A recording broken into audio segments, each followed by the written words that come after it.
மக்களுக்கு எல்லோரும் வணக்கம். இந்த பதிவு இருக்குன்னா கிராமத்தில் இருந்து தான்.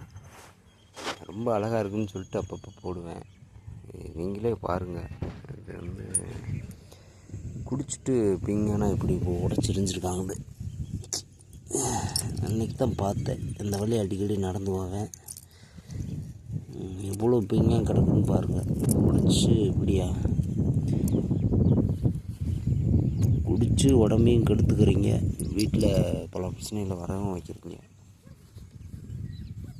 இதில் ஏன் இப்படி உடச்சி காட்டுக்குள்ளே உடச்சி எறிவீங்க? இதில் இங்கெல்லாம் எவ்வளோ சின்ன பசங்க வந்து விளாடுவாங்க தெரியுங்களா? அறிவு இருந்தால் இந்த மாதிரிலாம் பண்ணுவீங்களாடா? அறிவு வட்ட நாய்களா? வாரு எப்படி கிடக்குண்டு. குடிக்கிறது, உங்களையும் கெடுத்துக்கிறது, வீட்டையும் கெடுத்துக்கிறது. பத்தாக்கு இப்படி உடச்சி இது எப்படிப்பட்ட இடம்? இந்த இடத்துல போயிட்டு இப்படி உடச்சி வச்சுருக்கீங்க. அறிவட்ட ஜென்மங்களே.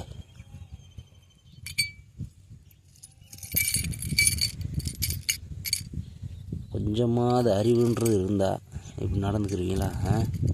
சோத்தைத்தானே தின்னுறீங்க. அறிவட்ட நாய்களா? குடிச்சிட்டு இப்படியா உடச்சி போடுறது?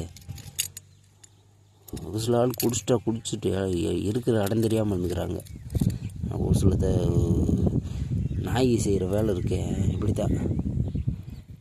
எப்படி ஒரு சின்ன பிள்ளை காலில் எல்லாம் கிழிச்சிச்சுன்னா என்ன செய்யும்? அறிவு நம்ம கொஞ்சமாவது.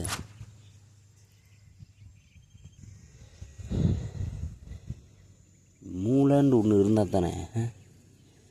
அறிவட்ட சின்னங்களா? இது இந்த இந்த இடத்துலனா எத்தனை சின்ன பிள்ளைங்க வந்து விளாட தெரியுமா? காலையிலையும் சரி மாலையிலையும் சரி, 2 நேரம். காலையில் ஸ்கூல் போகிறதுக்கு முன்னாடி ஒரு டைம் வந்துட்டு ஓடுவாங்க. சாயந்தரம் ஸ்கூல் விட்ட உடனே இங்கிட்டு தான் வந்து ஹோம்ஒர்க் பண்ணி விளாடுவாங்க. விளையாடுறதே இங்கிட்டு தான். நெல் போட்டிருந்துட்டிக்கு அதுக்கப்புறம் இங்கிட்டு வர முடியாது. அப்படியே நெல் போடுறப்பையும் இது பண்ணாங்கன்னா அவங்க காலில் குத்தி கிழிக்கும். வரப்போட்டுறப்போ குத்தி கிழிக்கும். களை எடுக்க வரவங்க காலில் குத்தி கிழிக்கும். நேற்று நடுறவங்க காலில் குத்தி கிழிக்கும். நீங்கள் செய்கிற இந்த தப்புனால் எவ்வளோ பாதிப்பு உண்டாகும் தெரியுமா? அடிக்கடி இப்படி எப்போயாவது ஒரு டைம் வந்து நடந்துகிட்டே தான் இருக்குது. கொஞ்சமாக திருந்துங்க. எப்படிப்பட்ட இடத்த எப்படி வந்து ஆக்கி வச்சுருக்காங்க பாருங்க. முட்டாத்தனமாக கெட்ட வார்த்தை எடுத்துக்கிட்டு போல இருக்குது. அவ்வளோ ஒரு இது பண்ணிக்கிறீங்க நீங்கள். அப்படி சரி இல்லையப்பா. சாராயத்தை வைக்காங்க, அந்த சாராயத்தை ஊற்றுக்கிறாங்க. இதில் இப்படி உடச்சி இப்படி எரிஞ்சால் என்னத்துக்கு ஆகுறது? காலை 2 பொழந்துருது. குடிக்காதீங்களான்னா குடிக்காமல் இருக்க மாட்டீங்க. ஒரு சில நாள் வேலை எழுப்பு குடிப்பீங்க. இப்போ சாப்பிட்டு வீட்டில் படுத்துருவீங்க.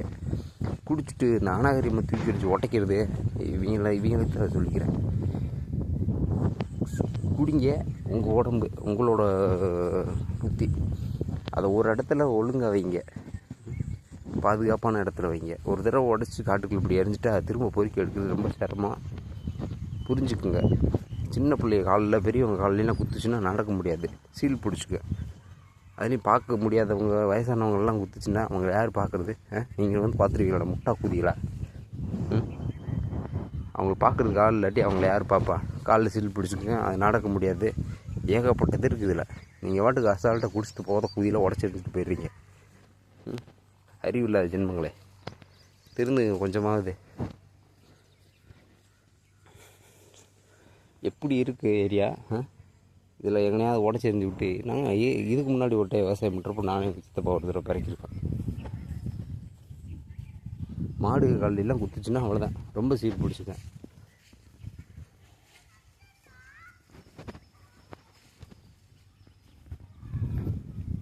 கொஞ்சமாவது புத்தி இருந்தால் யோசிச்சு அதுக்கேற்ற மாதிரி நடந்துக்குங்க.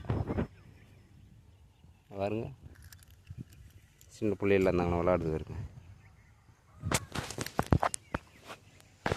தெரியுங்களா?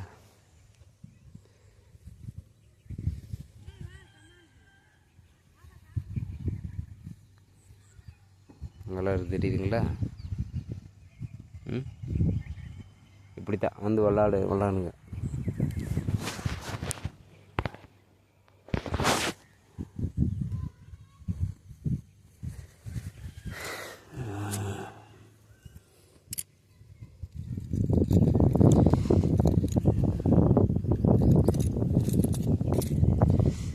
தயவுசெய்து இப்படி உடச்செறியாதீங்க, நான் சொல்லிக்கிறேன். இது ஒரு டைம் பொறுக்கி எடுக்கிறதுக்கு எவ்வளோ சிரமம் தெரியுமா? ஒரு உடையாமல் கிடந்தால் எடுத்து இது பண்ணிடலாம். உடஞ்சி கிடந்தால் அதை அது இந்த புல்லுக்குள்ளே உடச்சி கிடக்கிறத நாங்கள் எடுக்கிறது ரொம்ப சிரமம். நிறைய ஏரியாவில் இந்த மாதிரி தான் பண்ணுறீங்க. அப்படி செய்யாதீங்க தயவுசெய்து.